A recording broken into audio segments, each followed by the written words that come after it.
بسم الله الرحمن الرحيم الحمد لله رب العالمين والصلاة والسلام على أشرف الأنبياء والمرسلين نبينا محمد وعلى آله وصحبه أجمعين إن شاء الله درس مجمل أحكام الصيام درساتنا الله سبحانه وتعالى فقاعدين نقطعለን ዛሬ እንግዲህ የምናየው ክፍል ሁለት ነው የሚሆነው ባለፈው የመጀመሪያው ክፍል ስለ ጾም አህካም እንግዲህ ረመዳን ከመድረሱ ጋር ተያይዞ አዲስ የጀመርነው ኪታብ ነው ስለ ጾም አህካሞችን የሚነግረን ነው طيب ባለፈው የመጀመሪያ ክፍሎችን አይተን ነበረ الركن الرابع من أركان الإسلام الصيام የሚለውን ባለፈው ደርሳችን ላይ ያየነው ነው ዛሬ ደግሞ ከዛ የቀጠለውን ኢንሻአላህ እንቀጥላለን ማለት ነው طيب ቀጣ ወደ ደርሱ ስንገባ بعض فضائل الصوم ይላል بعض ከፊል فضائل ما ደረጃዎች ትሩፋቶች الصوم የጾም ደረጃ ወይም ትሩፋት የተወሰነውን ኢንሻአላህ እዚህ ላይ ሙሉ በሙሉ እንግዲህ ኪታቡ አጭር ከመሆኑ የተነሳ ሙሉ በሙሉ ባይጠቅስልንም የተወሰነ እዚህ ላይ ይጠቅስልናል ማለት ነው طيب ولا يخلو ዓለም አያገልም አለ እንግዲህ خلا ብሎማት ማግለል ማለት ነው ስለዚህ አያገልም ማለት እንግዲህ አይወጣም አያልፍም ማለት ነው ዒባደቱን አንድ አምልኮ من العبادات ከአምልኮ ዘርፎች ማለት ነው እንግዲህ አላህ Subhanahu Wa Ta'ala የምንገዛቸው በብዙ ሁኔታዎች አላህን የምንገዛበት የአምልኮ ዘርፎች አሉ ስለዚህ እነዛ አምልኮ ዘርፎች ሁሉ አያገሉም ከምን ከፈዳኢል ከደረጃ አያገሉም ለማለት ነው طيب ያው ደረጃ ያላቸው ከመሆን አይቀርም ማለት ነው طيب ስለዚህ من العبادات ከአምልኮ ዘርፎች التي ነዚያ يتعبد بها الله سبحانه وتعالى ምናመልክበት لله ለአላህ ተባረከ ወተዓላ ከፍ ያለና ክብሩ የሰፋና ከፍ ያለው የሆነው አላህ Subhanahu Wa Ta'ala የምናመልክበት የዒባዳ ዘርፎች ካሉ ዘርፎች ውስጥ አንዱም እንኳን ዒባዳ ቢሆን አያገልም من فضائل ከደረጃ ማለት ነው ደረጃ አላቸው ማለት ነው አላህ Subhanahu Wa Ta'ala ምናመልክበት መንገዶች ብዙ አይነት መንገዶች አሉ ከነዛ መንገዶች ራሱ የትኛውም እንግዲህ ካሉ አምልኮ ዘርፎች የትኛውም አምልኮ ዘርፍ ቢሆን ከምን አያገልም ከፈዳኢል ከደረጃ ደረጃ አለው ፈዲላ ትሩፋት የአላህ Subhanahu Wa Ta'ala ከሱ ምናገኝ ሆኑ ትሩፋቶች አሉ ማለት ነው طيب فللصلاه للصلاه وللزكاه للزكاه فضائل درجات ወይም ትሩፋቶች አሉ كثيرة ብዙ የሆኑ ትሩፋቶች አሉ وكذلك እንደዚሁም للحج ለሐጅም ብዙ ትሩፋቶች አሉ እንግዲህ ሐጅ ያደረገ ሰው የሚነገርለት በጣም ብዙ የሆኑ ደረጃዎች አሉ ማለት ነው وكذلك ልክ እንደዚሁም للصوم ለጾም ማለት ነው እንግዲህ እነዚህ አሁን ሐጅን ዘካን ሶላት ያልናቸው እዚህ ላይ የሚጠቀሱ ደረጃቸው ይሄና ደረጃ አላቸው ተብሎ እዚህ የሚጠቀስበት ቦታ አይደለም አሁን የያዝነው ስለ ጾም ስለሆነ وكذلك ልክ እንደዚሁም ደረጃ አለው ለጾም ለጾምም ራሱ የቻለ ደረጃ አለው እነዛን በተወሰነ ሁኔታ እናያለን ማለት ነው طيب ቀጥሎ ምን አለ فمن فضائل الصوم ከጾም ደረጃዎች አለ فمن فضائل الصوم ከጾም ደረጃዎች انه ይህ ጾም ምንለው وقايه ጠባቂ የሚጠብቅ ነው ለኢንሳኒ ለሰው ልጆች የሚጠብቅ ነው ከምን من الوقوع ከመውደቅ في الاثم ወንጀል ላይ ከመውደቅ ይጠብቃል ማለት ነው እንግዲህ ጾም ላይ የሆነ ሰው ወደፊትም ይመጣልናል ጾም የተደነገገበትም የራሱ የሆነ ምክንያት አለው ለዓለኩም ተተቁን ነው ትልቁ ዋናው ጾም የተደነገገበት ዋናው መሰረት ምንድነው አላህ Subhanahu Wa Ta'ala እንድንፈራ ነው ስለዚህ ምን ይገኛል ለሰው ልጅ ዊቃያ መጠበቅ ከምን من الوقوع ከመውደቅ في الاثم ወንጀል ላይ ከመውደቅ ይጠብቀዋል ማለት ነው وانه يجزى به وانه እንግዲህ የሰው ልጅ يجزى ይመነዳል به በዚህ በጾም الخير መልካም ነገር الكثير በጣም ብዙ መልካም ነገራቶችን ይመነዳል ማለት ነው طيب فعن ابي هريره رضي الله تعالى عنه كابي هريره የተዘገበ الله سبحانه وتعالى መልካም ስራቸው الله ይቀበላቸውና ان رسول الله صلى الله عليه وسلم يا الله መልእክተኛ قال قالوا على እንግዲህ ابي هريره የዘገበው ሐዲስ ምን አሉ الصيام ጾም ጁነቱን ጋሻ ነው አሉ ጋሻ ነው ጾም የሚባለው ነገር ጋሻ ነው እንግዲህ የቂያማ ቀን ከእሳት ይጠብቃል ወደፊትም የጾም ደረጃን እንግዲህ ባቡ ረያን ተብሎ የሚጠራ እንዳለ ወደፊትም ይመጣልናል እና የቂያማ ቀን ከምን ይጠብቃል ከእሳት ጋሻ ይሆናል ጾም የሚጾም ሰው ጾም ያበዛ እንደዚሁም አዱንያ ላይ ራሱ ጋሻ ነው ከምን من الوقوع ነው እንግዲህ في الاثم ወንጀል ላይ ከመውደቅ ጾም የሚጾም ሰው ጾም ላይ የሚሆን ሰው ብዙ ጊዜ አብዛኛው ጊዜ በተለይ ይሄ እንግዲህ አሁን ያየን ያለው እያንዳንዱ ሰው ግዴታ የሚሆንበትን ጾም ነው ሌሎችም ጾሞች የሚያበዛ ሰው እንዳጠቃላይ ጾም ላይ ምን ይገኛል ከወንጀል ጋሻ ይሆናል الصيام አሉ ነብያችን አለይሂ ሰላም ጁነቱን ጋሻ ነው አሉ طيب ሲቀጥል ሐዲሱ ምን አለ فاذا كان يوم صوم احدكم አሉ ነብያችን አለይሂ ሰላም فاذا كان በሆነ ጊዜ የውም ሶሚ አሐዲኩም ከናንተ አንዳችሁ የምትጾሙበት ቀን ሲሆን ፈላ የርፉስ ወላ የጅሀል አሉ። እንግዲህ ፈላ የርፉስ ረፈት የሆነ አጸያፊ የሆኑ ንግግሮችን መናገር የለበትም። ረፈት ብሎ ማለት አጸያፊ የሆኑ የተለያዩ እንግዲህ ከሰው ልጅ ሐያእን የሚያጠፉ በተለያየ ሁኔታ እንግዲህ ረፈት የሆነ ወይም አጸያፊ ውድቅ የሆነ ንግግር ከጾም ውጭም ሆኖ መናገር የተወደደውና የተፈለገ ነገር አይደለም። በተለይ ጾም ላይ ሆኖ ደግሞ ሲሆን የበለጠ በጣም ወንጀል ይሆናል ማለት ነው። طيب ስለዚህ ፈላ የርፉት ረፈት የሆነ አጸያፊ የሆነ ንግግር መናገር የለበትም። ወላ የጅሃል እንደዚሁም ሙዓመለት الجاهል አላዋቂ የሚሰራውን ስራ መስራት የለበትም ማለት ነው። እንግዲህ ወላ የጅሃል ጀህል ብሎ ማለት አላዋቂ ضد العلم ነበር የዒልም አለመኖር ነበር። እዚህ ላይ የተፈለገው መሐይም አይሁን ለማለት ሳይሆን ወላ የጅሃል የመሐይምን ስራ መስራት የለበትም ማለት ነው። የመሐይምን ስራ ወይም እንግዲህ የመሐይም ስራ በተለያየ ሁኔታ መጥፎ ነገር በመጥፎ መመለስ፣ የተለያዩ የሚመጡ ነገራቶች ቻይ አለመሆን፣ በተለያዩ ሁኔታዎች የጃሂልን ስራ ወይም የአላዋቂን የመሐይምን ስራ መስራት የለበትም። ከናንተ ውስጥ ምን በሆነበት ሰዓት ጾም ላይ በሆነበት ሰዓት ማለት ነው። እንግዲህ እነዚህ ረፈት የምንላቸው ቀደም እንዳልነው ጀህል የምንላቸው የመሐይም ስራ መስራት ወይም አጸያፊ ነገሮችን ከጾም ውጭ ሆኖም ተፈላጊነት የላቸውም። እነሱም በዛ ሰዓትም አይፈለጉም። ግን ጾም ላይ ሲሆን ደግሞ የበለጠ ጥንቃቄ ይፈልጋል ማለት ነው።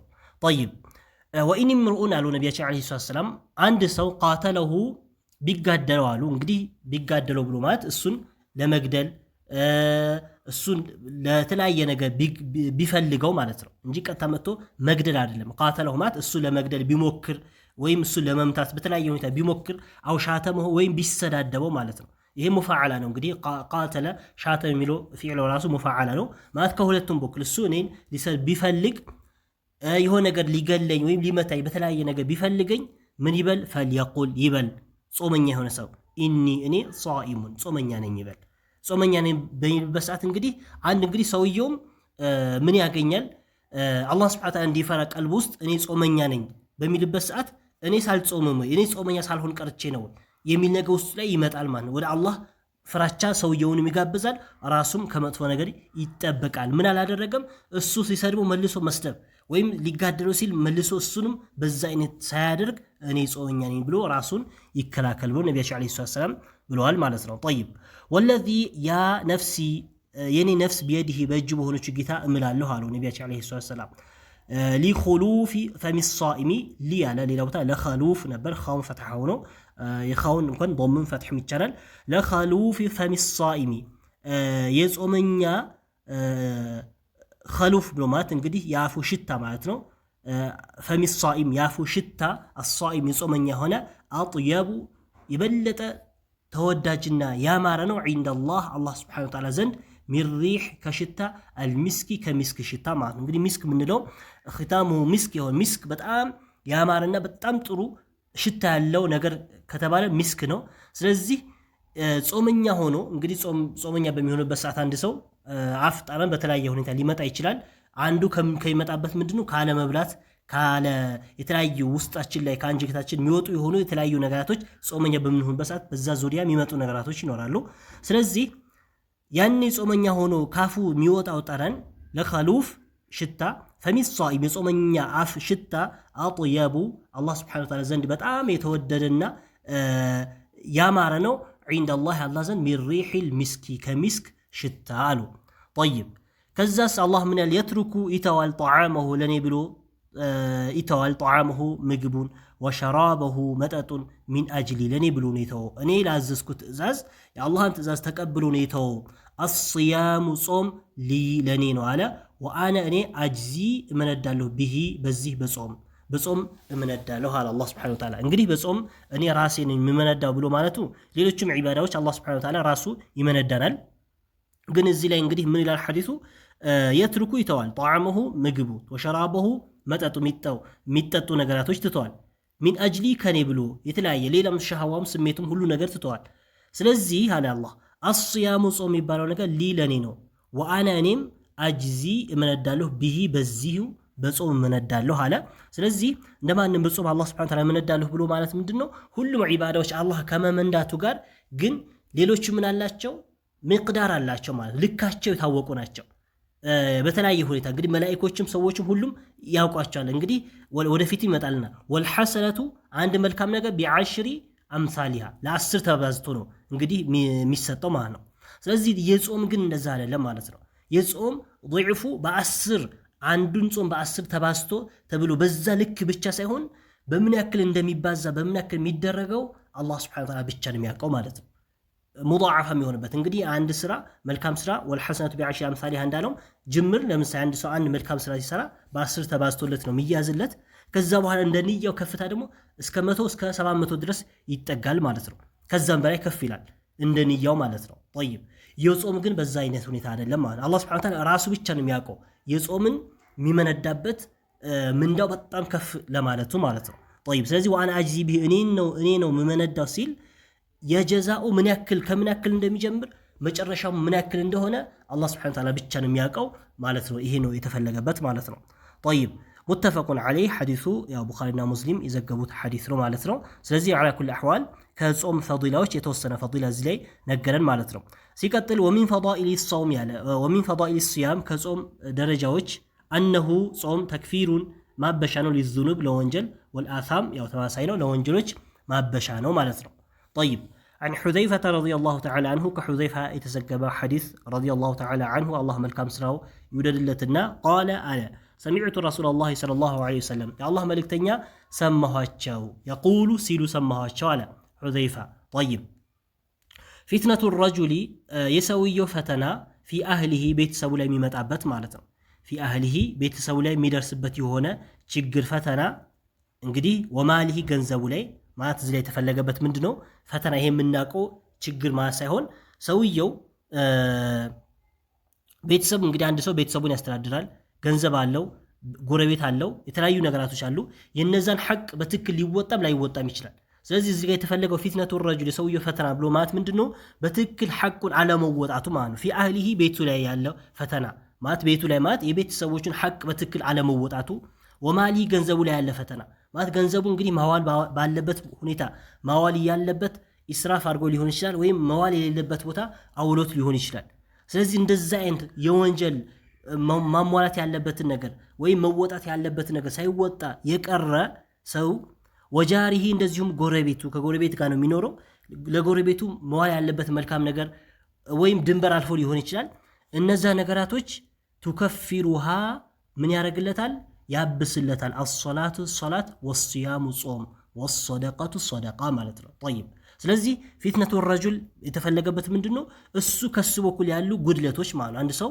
ከራሱ በኩል ያሉ ጉድለቶች በቤተሰቦቹ ላይ ጉድለት ሊኖር ይችላል ሐላፊነት ያለበት ሐላፊነቱ በትክክል ያልተወጣበት በገንዘቡ ላይ እንደዚሁ በጎረቤቱ ጉድለት ይኖርበታል ማለት ማሟላት ያለበትን ሳያሟላ ወይም ድንበር አልፎ ማለት ነው ስለዚህ ለዚህ ማበሻ ለወንጀል ማበሻ ተከፊሩሃ ያጠፋለታል الصلاه ወንጀሉን ያብስለታል ሶላት والصيام ጾም والصدقه እንደዚህም ሶደቃ ብሎ ነብያችን አለይሂ ሰላቱ ሰላም ተናግረዋል ማለት ነው متفق عليه حديث ቡኻሪና ሙስሊም የተስማሙበት የዘገቡት ነው ማለት ነው طيب ሲቀጥል وقد خص الله سبحانه وتعالى ለይተዋል አለ ተባረከ ወተዓላ ከፍ ያለውና ክብሩ የሰፋ የሆነ الصائمين ጾመኞችን ቢባቢን የራሱ የቻለ ጀነት ውስጥ በር አለ በር መግቢያ በር ማለት ነው لا يدخل ማይገባበት منه ከሱ احد አንድም አካል ኢላ ቢሆን እንጂ هم እነሱ الصائمون እነሱ ጾመኞች ቢሆኑ እንጂ ማለት ነው እንግዲህ ወደፊት በሩ ራሱ ማን እንደሆነ ሐዲሱ ላይ ይመጣልናል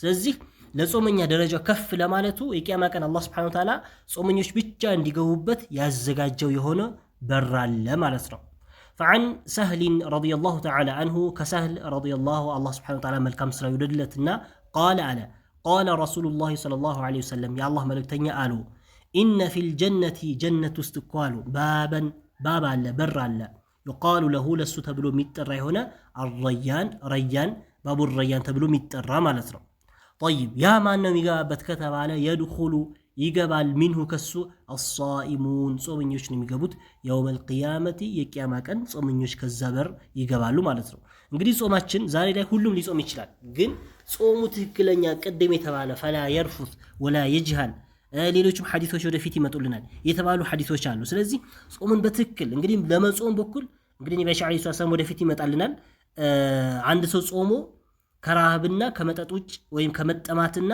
ከመራብ ውጭ የሚያተርፈው ነገር የሌለ የሆነ ሰው ይኖራል አሉ። እንደዚሁም ቆሞ ማለት ነው፣ ሌሊልም ቆሞ ማለት ነው፣ ድካም እንጂ ሌላ ማያተርፈው። ምክንያቱም ትክክለኛ የሆነ ቅያም ትክክለኛ የሆነ ጾም ባለመሆኑ ማለት። ስለዚህ የድኹሉ ሚንሁ ሷኢም ጾመኞች የሚገቡበት የተባለ ሁሉም ዝም ብሎ ጾም ብቻ በመጾሙ ሳይሆን ትክክለኛ የሆኑ ጾመኞች የሚገቡበት የሆነ ራያን ተብሎ የሚጠራ ጀነት ውስጥ አንድ በር አለ ማለት ነው። ጠይብ ላ የድኹሉ አይገባም ሚንሁ ከሱ አሐዱን አንድም ሰው ገይሩሁም አንድም አካል ከነሱ ውጭ ሚገባ የለም። ገይሩሁ ማለት ከነሱ ውጭ ማለት ነው። ይቃሉ የቂያማ ቀን ያኔ ይባላል አይነ ሷኢሙን ጾመኞች የታሉ ተብሎ በዛ በር እንዲገቡ ይደረጋሉ።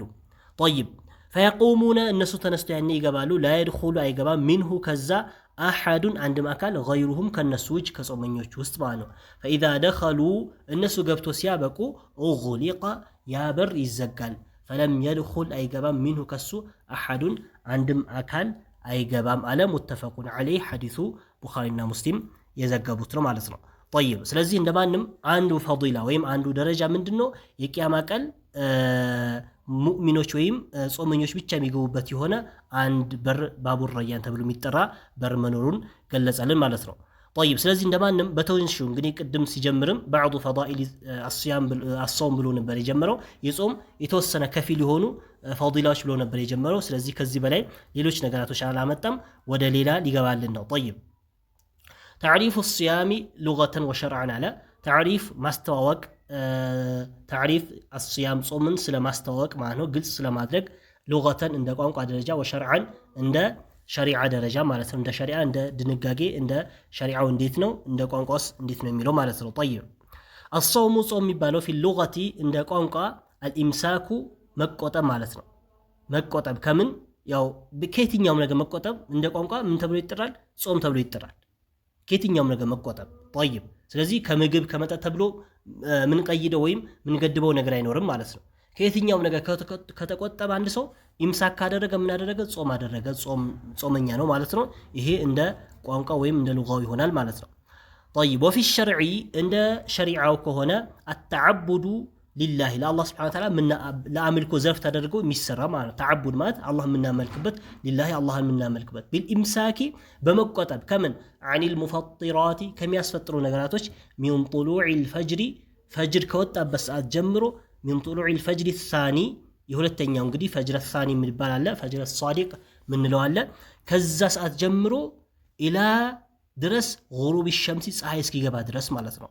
ጠይብ ፀሐይ እስኪገባ ድረስ ከፀሐይ ከወጣበት ሰዓት ጀምሮ ፀሐይ እስኪገባ ድረስ ከምግብ ከመጠጥ ከተለያዩ ሸህዋ ከስሜታዊ ነገራቶች ሁሉ ተቆጥቦ ለአላህ ስብሐነሁ ወተዓላ ዒባዳ የምናረግበት ምን ተብሎ ይጠራል? ጾም ተብሎ ይጠራል ማለት ነው።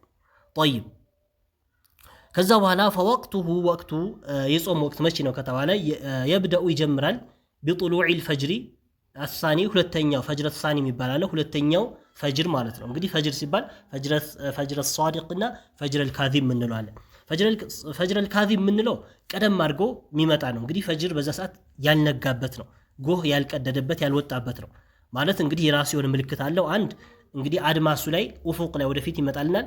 አድማሱ ላይ በምን አይነት ሁኔታ ነው ሆኖ የሚታየው? ጡለን ነው የሚታየው። ጡለን ማለት በቁመት ማለት ነው የሚታየው ነገር እንግዲህ ፀሐይ ወደ ፀሐይ መውጫ በምናይበት ሰዓት አድማስ አለ፣ ኡፉቅ ምንለው አለ። እንግዲህ አድማስ ተብሎ የሚባለው ምንድነው? ሰማይ ላይ ቀጥታ ወደ ላይ ከኛ በላይ ያለው ሰማይ ሳይሆን ወደ ቀጥታ አይናችን ወደ ጎን በምናይበት ሰዓት እንግዲህ አይናችን በደንብ አድርገን በምንለቅበት ሰዓት ወዴት ይታየናል? የሆነ ሰማይ ወደ ታች ወረድ ብሎ ከመሬት መገናኘት የሚመስልበት ሁኔታ አለ። ለምሳሌ ዝም ብለን ከፍ ያለ ቦታ ብንወጣና ወደ ላይ ከፍ አንጋጠን ሳይሆን ቀጥታ በቆምንበት ቀጥታ ብናይ የሆነ ሰማይና መሬት የሚገናኝበት ቦታ ያለ የሚመስልበት ሁኔታ አለ። ስለዚህ አድማስ የምንለው ኡፉቅ ቢባለው ያኛው ነው እንግዲህ። ስለዚህ ወደዛ አድርገን በምናይበት በፀሐይ መውጫ ሆኖ ወደዛ አድርገን በምናይበት ሰዓት ምን ይታያል? በቁመት ሆኖ የሚታይ መብራት ወይም ብርሃን ነገር ካለ ፈጅረል ካዚብ ወይም ውሸታም የሆነ ፈጅር ተብሎ ይባላል ማለት ነው። ስለዚህ በዛ ሰዓት ምን አልሆነም? ውሸታም የተባለው በሰዓቱ ምን አልሆነም? ፈጅር ትክክለኛ ፈጅር ወይም ጎህ ትክክለኛ ስላልወጣ ማለት ነው። ጠይብ ስለዚህ ፈጅረል ካዚብ ነው። ስለዚህ እንደማንም ከሌላ ቦታ ከዘነቢ ሲርሐን ብሎ ያመጣል፣ እንደ ተኩላ ጅራት ብሎ ያመጣዋል ማለት እንደ ተኩላ ማለት ቅጽረቱ ማለት ነው። ከላይ ወደ ታች እንደዚህ ቆም ያለ ማለት ነው። ፈጅረ ሷዲቅ ከሆነስ ፈጅረ ሷዲቅ ከሆነ አንድ ኡፉቁ ላይ አድማሱ ላይ ምን ሆኖ ኢንቲሻር ሆኖ የምናየው ተበትኖ ማለት ነው። መብራቱ ወይም ብርሃኑ ብትን ብሎ ነው የሚታየው ማለት ነው። ወደዛ ወደ አድማሱ አይተን ወይም ወደ ፀሐይ መውጫ ሆኖ ወደዛ ወደ ሰማይ በምናይበት ሰዓት ብርሃኑ ምን ሆኖ እናገኘዋለን? ፈጅረ ሷዲቅ እውነተኛ ከሆነ እንደዚህ በቁመት የቆመ ሳይሆን በአግድሙ ምን የሆነ ተበትኖ ወይም ኢንቲሻር ሆኖ እናገኘዋለን ማለት ነው። ከዛ በኋላ ደግሞ ፈጅረ ሷዲቅ ከሆነ ከዛ በኋላ እየነጋ ብርሃን እየመጣ ነው የሚመጣው ማለት ነው። ፈጅረል ካዚብ ከሆነስ ያን መብራት በጡለን ካየነው በኋላ ወይም ያ እንደ ብርሃን ነገር ካየን በኋላ ከዛ በኋላ ኃይለኛ ጨለማ ነው የሚመጣው ማለት ነው። አንዳንዴ እንግዲህ ሲጠሩት ጅብ የሚያስበላ ብሎ የሚጠሩበት ሁኔታ አለ። ጅብ የሚያስበላ ማለት ሰው እንግዲህ ነጋ ብሎ በሚንቀሳቀስበት ሰዓት ከዛ በኋላ ምን ይሆናል? ኃይለኛ ጨለማ ይመጣል ማለት ነው። ስለዚህ አንድ የምንለይበት በእንደዚህ ሁኔታ ፈጅረ ሷዲቅና ፈጅረ ካዚብ መለየት ይቻላል። ስለዚህ እንደማንም ምን አለን? ፈወቅቱሁ ወቅቱ የብደው ይጀምራል ቢጡሉዕ ፈጅር ፈጅር አሳኒ ሁለተኛው ፈጅር ሲወጣ ፈጅረ ሷዲቅ የምንለው ነው። ወሁወ እሱም አልበያዱ ነጭ ነው አለ። አልሙዕተሪዱ ሚጋደም የሆነ ማለት ነው። አልሙዕተሪድ ማለት በአግድመት ሚሆን ማለት ነው። ሚጋደማት በአግድመት ሚሆን ፊል ኡፉቂ ኡፉቁ ላይ ማን አድማሱ ላይ በአግድመት ሆኖ ምናየው ማለት ነው። ስለዚህ ጡለን ከሆነስ ጡሉ ከሆነ ፈጅረን ካዚብ የመጀመሪያው ፈጅር የምንለው ፈጅረን ካዚብ ይሆናል ማለት ነው። መጀመሪያ እንዳልነው ወይንተሂ የጾም ወቅት በአንድ ቀን ውስጥ የጾም ወቅት ያበቃል ቢጉሩ በመግባቱ አሸምሲ ጾም ፀሐይ በመግባቱ ማለት ነው። እንግዲህ ወሩ ሁሉ የጾም ወር ነው ረመዳን ሲባል ግን የአንዱን ቀን ግን የሚጀምረው መቼ ነው? ፈጅር ከወጣበት ሰዓት ጀምሮ ጡሉዕ ፈጅር ከወጣበት ሰዓት ጀምሮ ፀሐይ እስኪገባ ድረስ ባለው ማለት ነው። ጠይብ ከዛ ሲቀጥል ቃል አላሁ ተዓላ ከፍ ያለው አላህ ስብሓነሁ ወተዓላ አለ ፈልአነ ባሽሩሁነ ወብተጉ ማ ከተበ አላሁ ለኩም አለ። እንግዲህ ከዛ በፊት ያለ አያ አለ ኡሒለ ለኩም ለይለተ ሲያሚ አረፈቱ ኢላ ኒሳኢኩም። ኡሒለ ለኩም ማለት እንግዲህ ሱረቱል በቀራ ላይ ነው 184 አንቀጽ አካባቢ ነው ያለው። ኡሒለ ለኩም ማለት ለእናንተ ተፈቅደውላችኋል በቅቶላችኋል። አረፈቱ ኢላ ኒሳኢኩም ከባለቤቶቻችሁ ከሚስቶቻችሁ ጋር ግንኙነት ማድረግ ትችላላችሁ የሚል አያ መጣ። እንግዲህ ረመዳን ግዴታ ሲሆን መጀመሪያ አካባቢ በየትኛውም ሁኔታ በሌሊቱም ክፍለ ጊዜ ቢሆን ግንኙነት ማድረግ የተከለከለ ነበር። ሁለተኛ ደግሞ በመሐከለ ራሱ ምናልባት ካፈጠረ በኋላ የሚሆን ወይም ሳያፈጥርም ሊሆን ይችላል። ፀሐይ ከገባ በኋላ አንድ ሰው እንቅልፍ ከወሰደውና እንቅልፍ ከያዘው ከዛ በኋላ መብላት አይቻልም ነበር። እንግዲህ ከዛ በኋላ አላህ ለኛ ተኽፊፍ ያደረገ ቀለል ያደረገው እና ኡሒለ ለኩም ለይለተ ሲያም አሁን ያልኩት ምንድነው? ለምሳሌ ረመዳን መጀመሪያ ነስኽ ከመደረጉ በፊት ምንድነው አንድ ሰው ለምሳሌ ጾሞ ከዋለ በኋላ ካፈጠረ በኋላ ፀሐይ እስኪወጣ ድረስ ወይም ፈጅር እስኪወጣ ድረስ ፀሐይ ሳይሆን ፈጅር እስኪወጣ ድረስ ባለው አሁን ላይ እንበላለን። እንግዲህ ካፈጠርን በኋላ ፊት ግን አንድ ምን አይቻልም ነበር። ካፈጠረ በኋላ ምናልባት እንቅልፉ ቢተኛ ከዛ በኋላ ከተነሳ በኋላ ተነስቶ መብላት አይችልም።